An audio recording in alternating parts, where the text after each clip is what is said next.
Bienvenidas y bienvenidos. Hoy nos vamos a sumergir en un único documento, un texto bastante breve que se titula Episodio 4, Francisco. Eso es. Y es un perfil espiritual de San Francisco de Sales, una figura, para situarnos, que vivió entre los siglos XVI y XVII. Sí.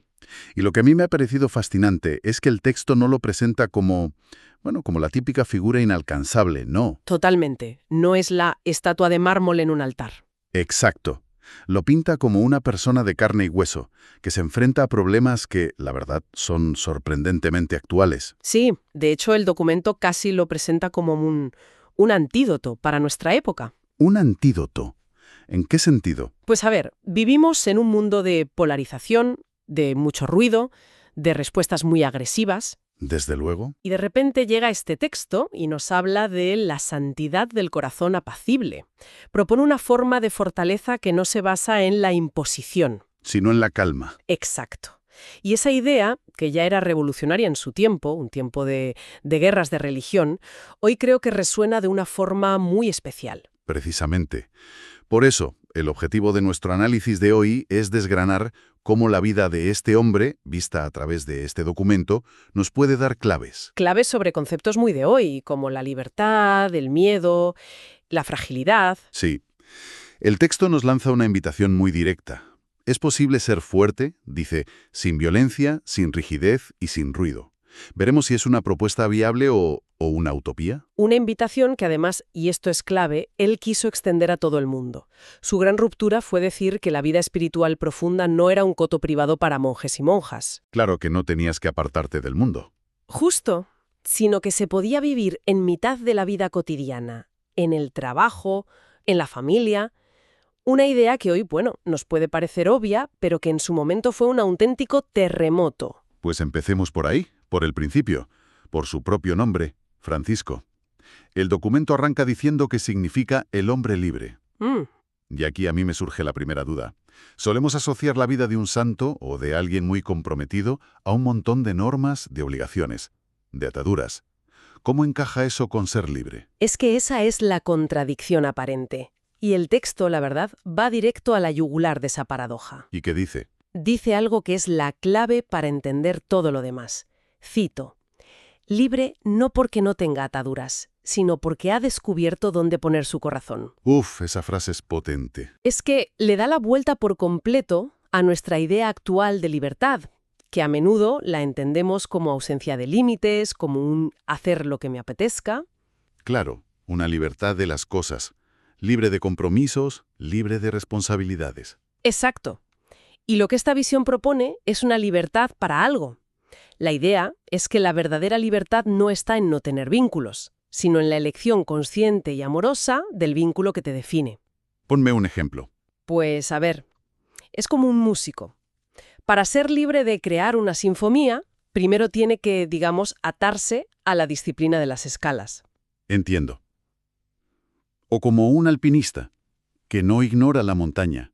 Se ata a una cuerda para tener la libertad de escalarla. Justo. La libertad nace del compromiso correcto. No es una libertad que flota en el vacío, sino una que echa raíces en un propósito.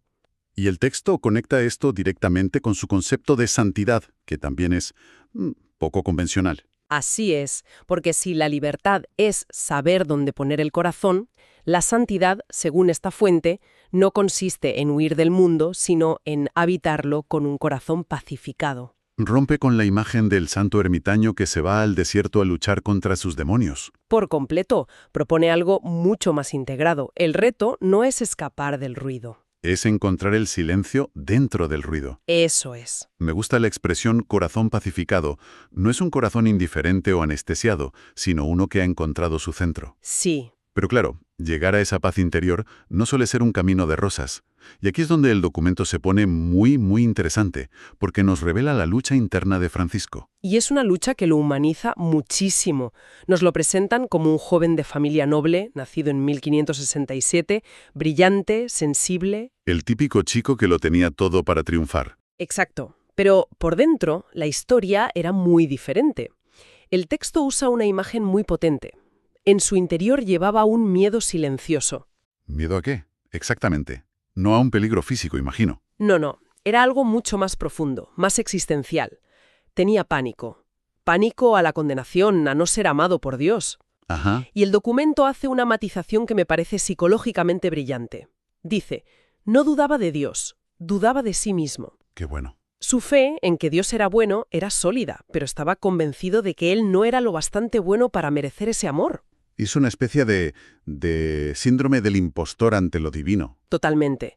Es una ansiedad espiritual. Y es increíblemente moderno. Esa sensación de no estoy a la altura, no soy suficiente, es algo con lo que cualquiera puede conectar, sea en lo profesional, lo personal o, como en su caso, lo espiritual. Desde luego. Y lo más fascinante es lo que sugiere el texto a continuación. No nos dice que superó ese miedo y entonces empezó a ser santo. ¿No? No. Dice algo mucho más radical. Dice, y quizá ahí empieza su santidad, en no ocultar su fragilidad. O sea, que su punto de partida no es una certeza de superhéroe. No.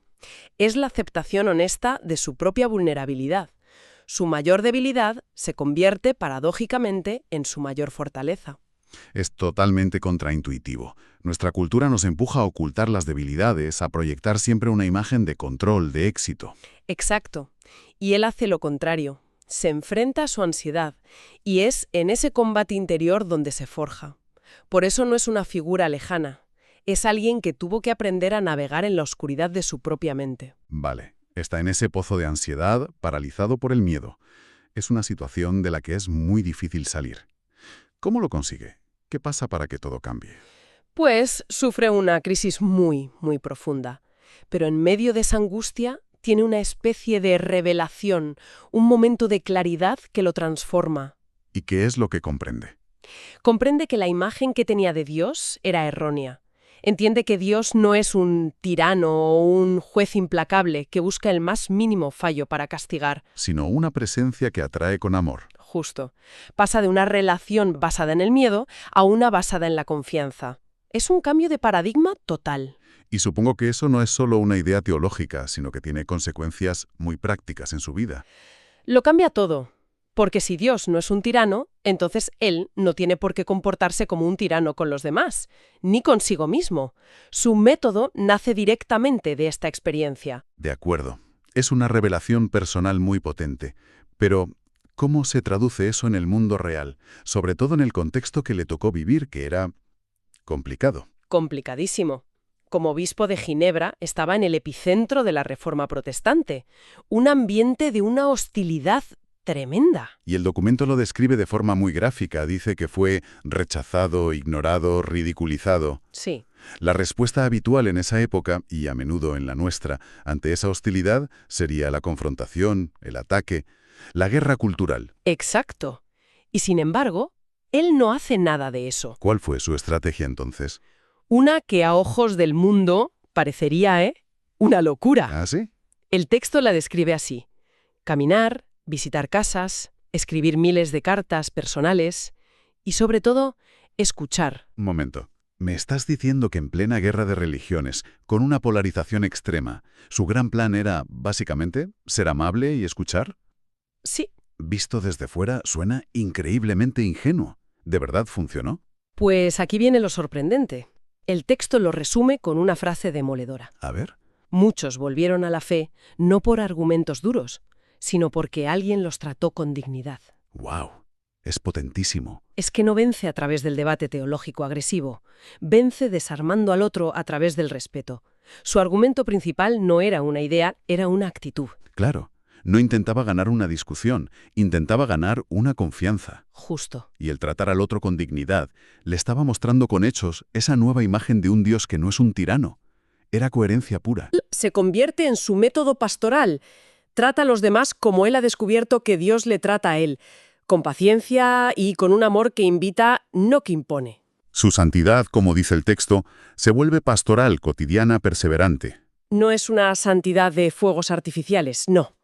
Es la del día a día, la de no rendirse en el trato amable. Y esta forma de entender la fe es la que le lleva a su enseñanza más famosa, la que el documento califica de revolucionaria para su tiempo. Sí, la idea de que la vida devota, la búsqueda de una vida espiritual plena, es para todos. Para padres, madres, trabajadores, jóvenes, ancianos. Exacto. Hasta ese momento, la santidad era vista casi como una profesión, algo reservado a los profesionales de la religión, que vivían apartados en conventos. Y si querías ser santo, tenías que huir del mundo, que era el lugar del pecado. Eso es. Pero con esta idea, él dinamita esa barrera entre lo sagrado y lo profano. Por completo. Su mensaje es: no tienes que abandonar tu vida para encontrar a Dios. La santidad, como dice la fuente, no es escapar, sino amar bien donde uno está. Tu oficina, tu taller, tu cocina, todo eso se convierte en el escenario de tu vida espiritual. Justo. El reto no es hacer cosas extraordinarias, sino hacer las cosas ordinarias con un amor extraordinario. Pero no se corre el riesgo de devaluar el concepto. Si un contable puede ser tan santo como un monje de clausura, ¿qué significa realmente santo al final? ¿No se vuelve todo un poco light? Es una buena pregunta.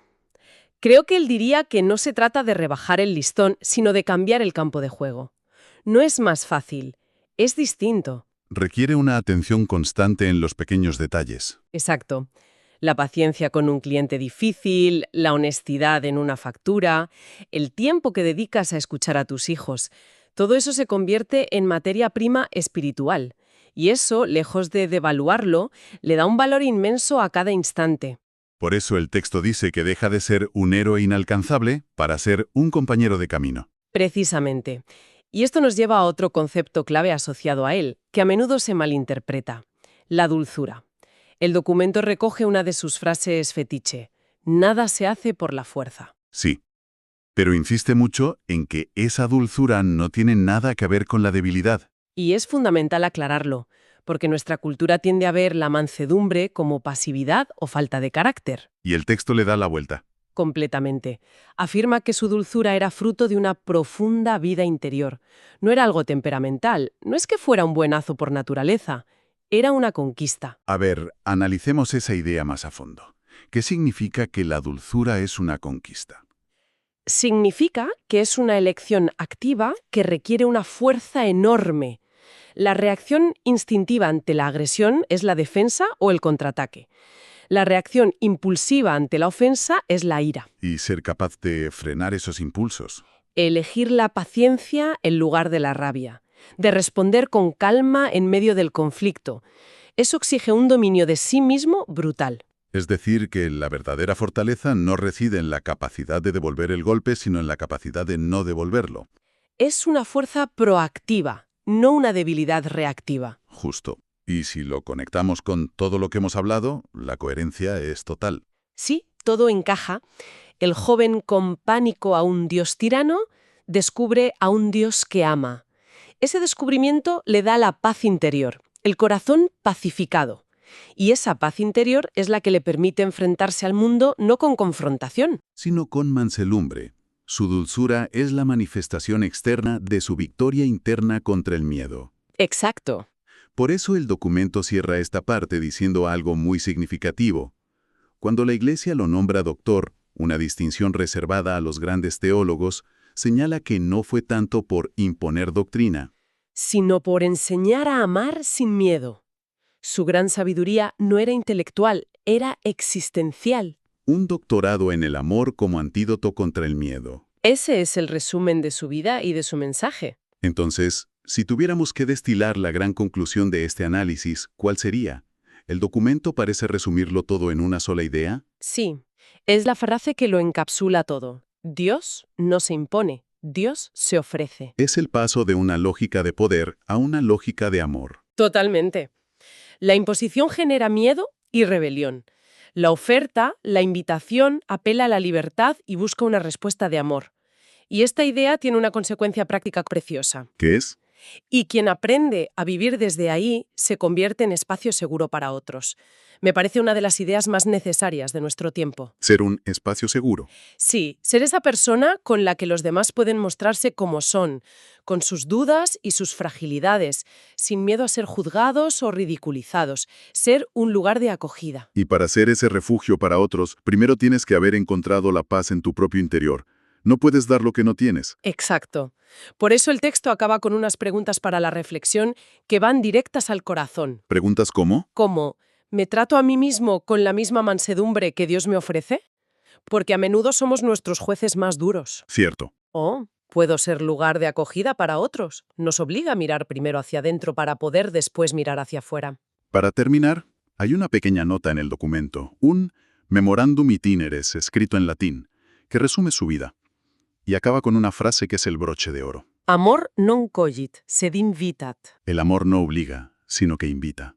Es la síntesis perfecta. De toda su filosofía de vida. Exacto. Y esto me lleva a una pregunta final para la reflexión. Hemos visto cómo este principio funcionó en la vida de un hombre del siglo XVI.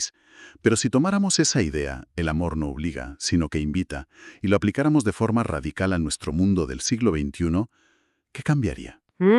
Si aplicáramos este principio no solo a la fe, sino a nuestras relaciones de pareja, a la educación, a la política, a cómo debatimos en las redes sociales, ¿qué pasaría en un mundo que a menudo parece funcionar mucho más por la lógica de la imposición, la coacción y la exigencia que por la de la invitación?